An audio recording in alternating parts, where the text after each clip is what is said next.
అందరికీ నమస్కారం.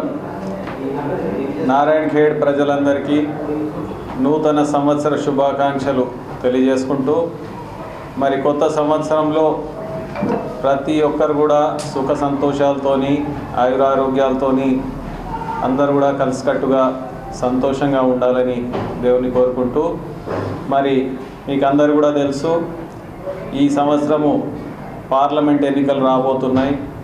అంతకంటే ముందు చాలా పెద్ద విషయం, దాదాపు ఒక 500 సంవత్సరాల నిరీక్షణ తర్వాత అయోధ్యలోని రామ మందిరం సాకారం కాబోతున్నది.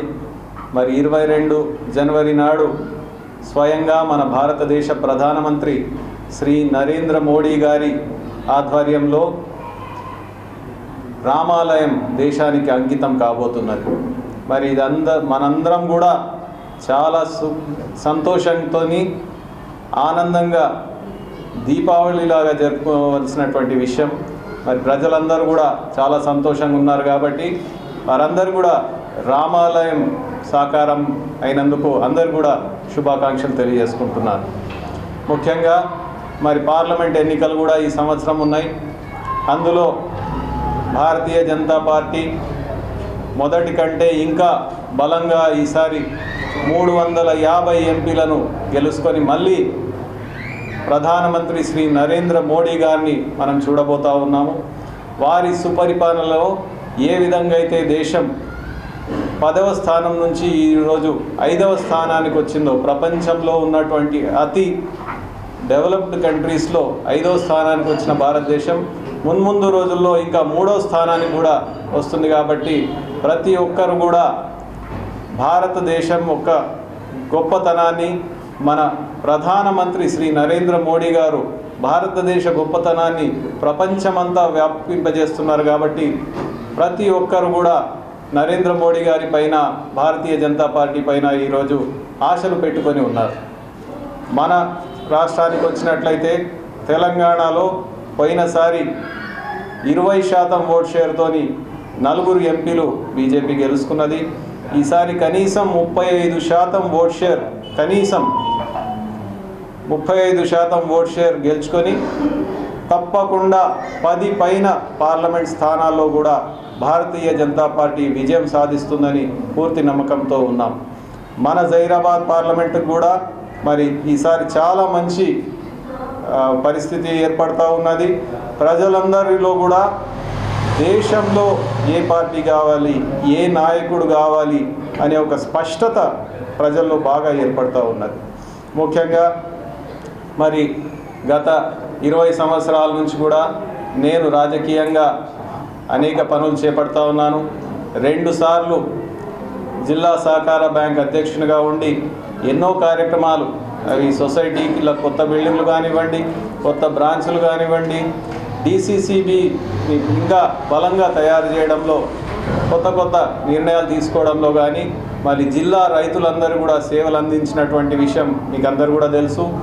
అంతకంటే ముఖ్యంగా మరి మా నాన్నగారు స్వర్గీయులు బాగారెడ్డి గారు ఈ జిల్లాలోని అన్ని ప్రాంతాల ప్రజలకు, జైరాబాద్, ఆందోళ్, నారాయణ్ ఖేడ్ అందరికీ కూడా ఎన్నో విధాలుగా సేవలు అందించి మరి ఎన్నెన్నో అభివృద్ధి చేపట్టినటువంటి విషయం మరోసారి మీకు అందరు కూడా తెలియజేసుకుంటున్నాను.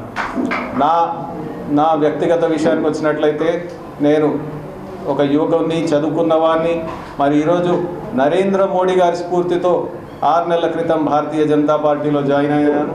ఎందుకంటే నరేంద్ర మోడీ గారు ఈరోజు ఏ విధంగా అయితే దేశాన్ని నడిపిస్తున్నారో, మరి వారు ఒక సుపరిపాలన దిశగా దేశాన్ని తీసుకెళ్తున్నారో, మంచి వ్యక్తులు, చదువుకున్న వాళ్ళు, విద్యావంతులు సమాజంలో ఒక మంచి పని చేయగలరు అనే ఉద్దేశంతో మంచి వాళ్ళని ప్రోత్సహిస్తున్నారు. కాబట్టి వారి ఆధ్వర్యంలో మరి మంచి వాళ్ళకి ఇక్కడ కూడా అవకాశం రావాలి, ఖచ్చితంగా నాకు అవకాశం వస్తుంది అని నేను భావిస్తూ తప్పకుండా జైరాబాద్ పార్లమెంట్ స్థానం బీజేపీ గెలుచుకుంటుందని కూడా ఈ సందర్భంగా మనవి చేసుకుంటున్నాను. టికెట్ డిస్కషన్స్ అవుతూ ఉన్నాయి. నాకైతే పూర్తి నమ్మకం ఉన్నది. ఎందుకంటే చాలామంది ప్రయత్నాలు చేస్తున్నా కానీ ఏ విధంగా అయితే ఒక పొలిటికల్ బ్యాక్గ్రౌండ్ ఉన్నదో, ఒక నాకున్నటువంటి ఎడ్యుకేషన్ కానీ నాకున్నటువంటి యూత్ ఫాలోయింగ్ కానీ, నేను ఎందుకంటే ఇంకా సంస్థలు నడుపుతున్నాను, సమాజంలో ఒక మంచి పని చేస్తున్నాను కాబట్టి తప్పకుండా పార్టీ కూడా సరైన వ్యక్తులు, గెలిచే వ్యక్తులకు టికెట్ ఇస్తుంది. నాకు పూర్తి నమ్మకం ఉన్నది. పార్టీ నాకు బలపరుస్తుందని, తప్పకుండా ఇక్కడ గెలుస్తానని నాకు పూర్తి నమ్మకం.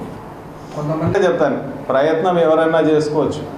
ప్రజలు చూస్తూ ఉన్నారు మొదటి నుంచి ఎవరున్నారు, ఎవరు ఈ రంగంలో ఉన్నారో, ప్రజల మధ్యలో ఎవరున్నారో ప్రజలకు తెలుసు.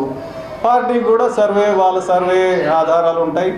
ఎందుకంటే నేను బీజేపీలో చేరే ముందు దాదాపు ఒక 6 నెలల నుంచి నాకు వివిధ నాయకులు నాకు అప్రోచ్ కావడం, మీరు వస్తే బాగుంటుంది, జైరాబాద్ పార్లమెంట్ మేము గెలుచుకుంటామని కూడా భారతీయ జనతా పార్టీ నుంచి నాకు సంకేతాలు రావడంతోనే మరీ ముఖ్యంగా భారతీయ జనతా పార్టీ అయితేనే కేంద్రంలో ఒక సుపరిపాలన జరుగుతుంది, ఒక గట్టి ప్రభుత్వం ఉంటుంది. ఎందుకంటే ఈరోజు మనము వేరే దేశాల్లో చూస్తూ ఉన్నాం, పక్కనే ఉన్న దేశాలు ఆర్థికంగా చాలా వీక్ పొజిషన్లో ఉన్నాయి, కానీ భారతదేశం మాత్రం ఈరోజు సుస్థిరంగా ఉన్నది. ఈవెన్ యూరోప్, అమెరికాలో కష్టాలు వచ్చిన రోజు కూడా ఈరోజు మనకు కొన్ని ఇబ్బందులు అయినా కానీ భారతదేశం మాత్రం చాలా గట్టిగా ఉన్నది. కాబట్టి ఇటువంటి నాయకత్వం రావడం మనకు నిజంగా అదృష్టం. ఆ నాయకత్వంలో నేను పనిచేస్తానని, తప్పకుండా నాకు అవకాశం వస్తుందని నేను భావిస్తాను. Please do subscribe to SKS Fly TV.